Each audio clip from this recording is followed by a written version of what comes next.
Kalau kamu mau investasi di saham yang produknya kamu makan hampir tiap minggu, coba tebak, Indomie. Siapa sih yang nggak kenal Indomie? Nah, di pasar saham, di balik Indomie itu ada dua raksasa, INDF dan ICBP. Pertanyaannya, kalau mau beli saham Indomie, mending beli NDF atau ICBP? Hari ini kita bedah tuntas pakai template Kotakasu. Selamat datang di Kotakasu, ini sekolah saham season kedua. Di season ini kita langsung praktik, bedah saham real case satu persatu. Dan hari ini, kita akan bandingkan dua saham consumer paling terkenal di Indonesia. Oh ya, kalau kamu mau punya modul belajar ebook sistem trading Kotakasu, bisa langsung cek dan pesan di link deskripsi ya. Oke, kita mulai baronya. Round pertama, bisnisnya apa sih? Pertama, INDF atau Indofood Sukses Makmur. INDF itu perusahaan holding besar, bisnisnya luas banget. Dia punya bisnis mie instan lewat ICBP, punya Bogasar yang produksi tepung terigu, punya bisnis agribisnis kelapa sawit, sampai punya jaringan distribusi dan retail sendiri. Garis besarnya Kotakasu, INDF itu supermarket bisnis makanan. Semuanya ada di situ.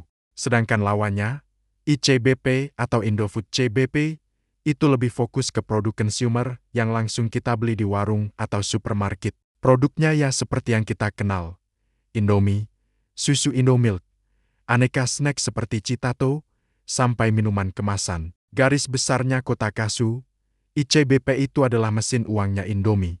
Jadi, kesimpulan round pertama, INDF itu perusahaan holding yang terdiversifikasi, sementara ICBP itu murni perusahaan consumer brand. Lanjut ke round kedua, laba dan pertumbuhannya. Untuk INDF, karena bisnisnya banyak dan beragam, labanya kadang lebih fluktuatif. Kinerjanya bisa sangat dipengaruhi oleh harga komoditas global seperti harga sawit dan gandum, juga terpengaruh sama kurs rupiah. Nah, kalau ICBP biasanya lebih stabil. Kenapa? Karena produknya adalah produk consumer yang repeat ordernya tinggi. Mau ekonomi lagi bagus atau lagi sulit, orang tetap beli mie instan. Garis besarnya Kotakasu, ICBP itu saham defensive consumer, tahan banting di berbagai kondisi ekonomi. Kesimpulan round kedua, INDF cenderung lebih siklikal, sedangkan ICBP jauh lebih stabil.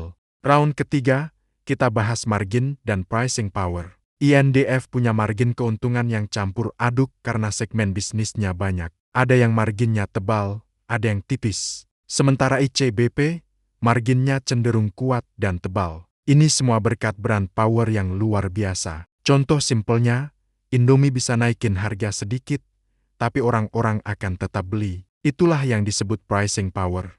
Garis besar Kotakasu, brand yang kuat sama dengan pricing power, yang bikin profitnya jadi tahan banting. Lanjut ke round keempat, valuasi. Mana yang lebih murah? INDF. Kalau kita lihat dari rasio seperti PER atau price to earning ratio, biasanya terlihat lebih murah dan sering dianggap undervalued. Kenapa bisa murah? Salah satu alasannya karena ada yang namanya holding discount. Investor cenderung menghargai perusahaan holding sedikit lebih rendah. Garis besar Kotakasu, INDF seringkali murah karena dia itu paket komplit.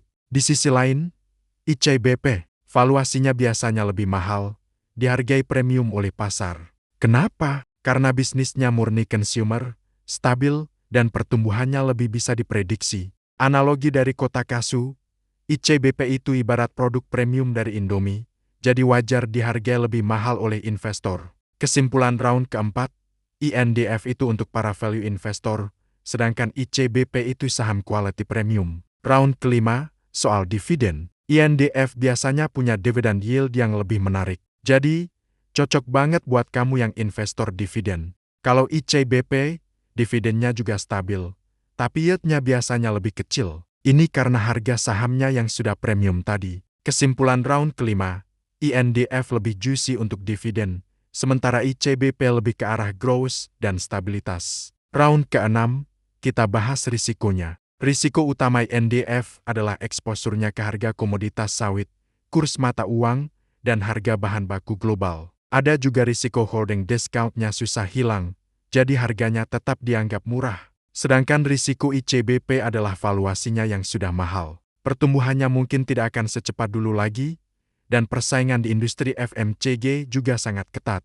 Sekarang, final verdict-nya. Jadi, pilih mana? Kamu bisa pilih INDF kalau kamu mau valuasi yang lebih murah, kamu suka dividen yang lebih besar, dan kamu percaya kalau perusahaan holding ini undervalued dan punya potensi ke depan. Garis besar Kotakasu, INDF itu ibarat value Buffett-nya Indofood. Atau, kamu bisa pilih ICBP kalau kamu mau bisnis yang paling stabil, kamu fokus pada brand consumer yang kuat, dan kamu siap bayar harga premium untuk kualitas. Garis besar Kotakasu, ICBP itu saham yang bikin tidur nyenyak, karena Indomie nggak akan pernah sepi pembeli. Nah, kalau buat pemula yang masih bingung, aturan simple dari Kotakasu, kalau mau aman, pegang dua-duanya. Kamu bisa bikin portofolio simple, 50% di INDF dan 50% di ICBP. Oke, kita rekap sedikit. INDF itu murah, dividennya besar, dan bisnisnya terdiversifikasi.